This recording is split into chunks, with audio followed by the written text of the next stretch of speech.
defesa siciliana, variante Sveshnikov e outras com o cavalo C6 no segundo lance. E4, C5, cavalo F3, cavalo C6. Esse lance pode inverter as linhas da Negdorf, Paulsen, entre outras. Depois de D4, C toma D4, cavalo toma D4, nós vamos ver algumas linhas independentes sem D6 rápido. Por exemplo, G6 leva dragão acelerado com a ideia de não perder tempo com o lance de D6, podendo em algumas linhas optar por D5 direto. E5, depois de cavalo B5, se D6 pode inverter a Sveshnikov que nós veremos na partida principal.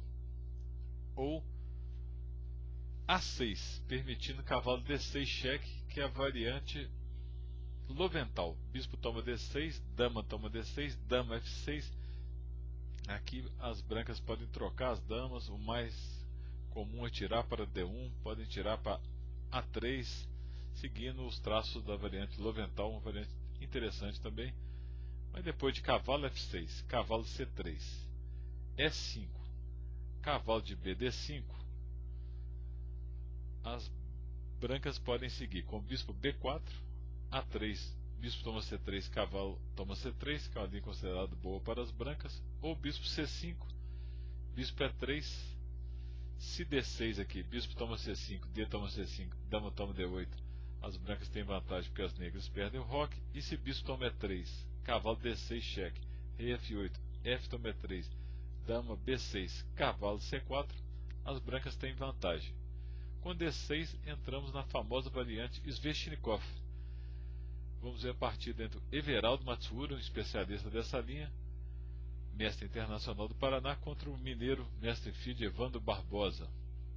Depois de bispo G5, A6, cavalo A3, B5, a continuação que é bem forçada. Há uma opção mais agressiva para as brancas, que é bispo toma F6, G toma F6, cavalo D5, uma sequência muito popular, ou cavalo D5, que é uma linha mais posicional.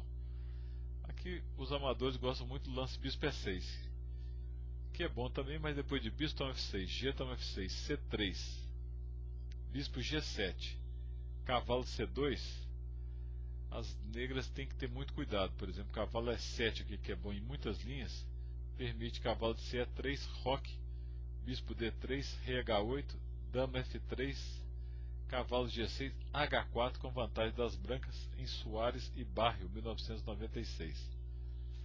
Ou bispo toma D5, que muda um pouco a estratégia. Depois de dama toma D5, cavalo E7, dama D3, o bispo de casas brancas faz muita falta, como nós vamos ver na partida principal, que seguiu com bispo E7. A estratégia das brancas é um bloqueio nas casas brancas. Por isso que aquela troca de bispo citada nem sempre é uma boa ideia para as brancas. Para as negras, quer dizer, ela deve manter o bispo para ficar mais fácil de controlar a casa D5.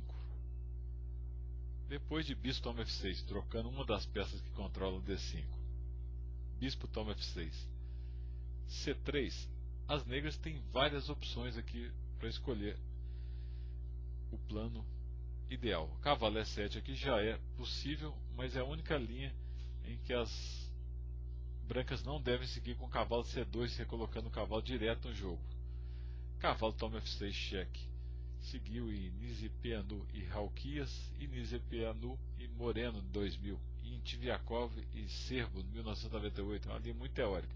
G toma F6, bispo D3, sempre lembrando aqui das casas brancas, bispo B7, dama E2, com ligeira vantagem das brancas, não uma vantagem tão clara. Torre B8, cavalo C2, roque, H4, seguiu em Karjakin e Moisenko, e Elianov e Kudrin, ambas em 2005. Todos os planos das brancas é travar as casas brancas centrais. Depois de bispo G5, outro lance muito teórico, cavalo C2 recolocando o cavalo em jogo, cavalo E7, H4. Outra linha possível aqui é cavalo de CB4, roque A4, que seguiu em Kansky e Carlsen 2005.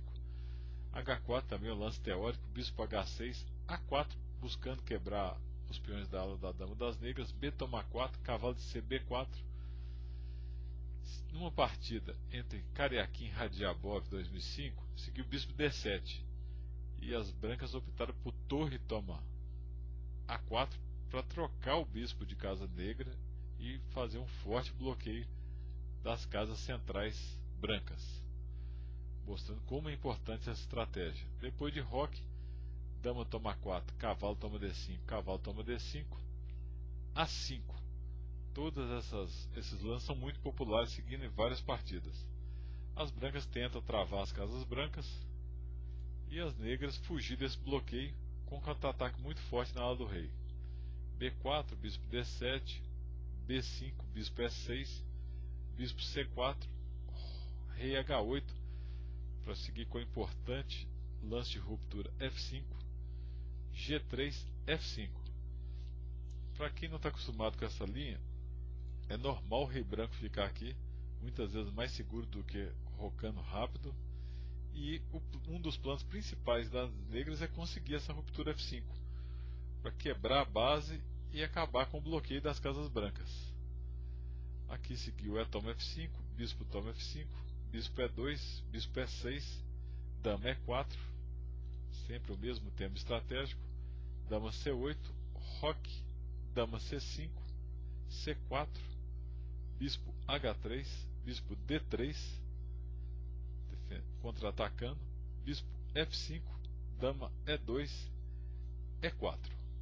Na Sveshnikov, as negras devem ser muito ativas, e é o que o Evandro Barbosa está fazendo aí. Bispo C2, com um jogo extremamente complexo. Bispo H3, por exemplo, se torre de F1, bispo G4, as brancas têm uma defesa muito difícil.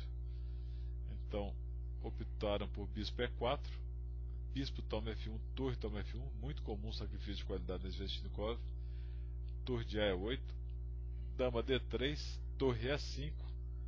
Agora o bispo H7 não é tão boa ideia. A4 e o peão A começa a ficar muito perigoso. Seguiu o rei G2, G6, F4 atacando a torre de A5, torre E6, F5, G toma F5, bispo toma F5, torre de E8. Aqui de novo não é melhor bispo H7 por causa de torre F1, rei F1, A4, o peão de A começa a ficar muito perigoso. B6, A4 é a melhor chance de contra-jogo para as negras ativar esse peão. Torre A1, A3, G4, o jogo é muito complexo. Bispo G7, torre toma 3, torre A1, cavalo E3, dama B6, torre B3, dama A7, torre A3, dama B7, cheque. Aqui o correto era cobrir de bispo. O Matsuura jogou rei F2, simplesmente torre H1 aqui, ameaçando dama B2. Seria extremamente perigoso. E torre H2 também. O Evandro seguiu com a dama H1, torre A7, dama toma H4, cheque, rei G2, dama H1, cheque, rei F2, dama G1, rei F3. E aqui as brancas ganhariam, desculpa, as negras ganhariam facilmente, tanto com H5 como torre A8. Vai seguir de novo dama H1, rei F2, torre G1, torre toma G7 e agora permitir o empate com rei toma G7. Ganharia fácil, dama H2, cheque. Depois de rei toma G7, dama toma D6, defendendo H2, torre A1, dama E5, cheque, torre F6. Uma escapada milagrosa do Matsuura que deu perpétuo depois de dama E7, torre F7, dama E5, torre F6, dama E7, torre F7, dama E5 e foi a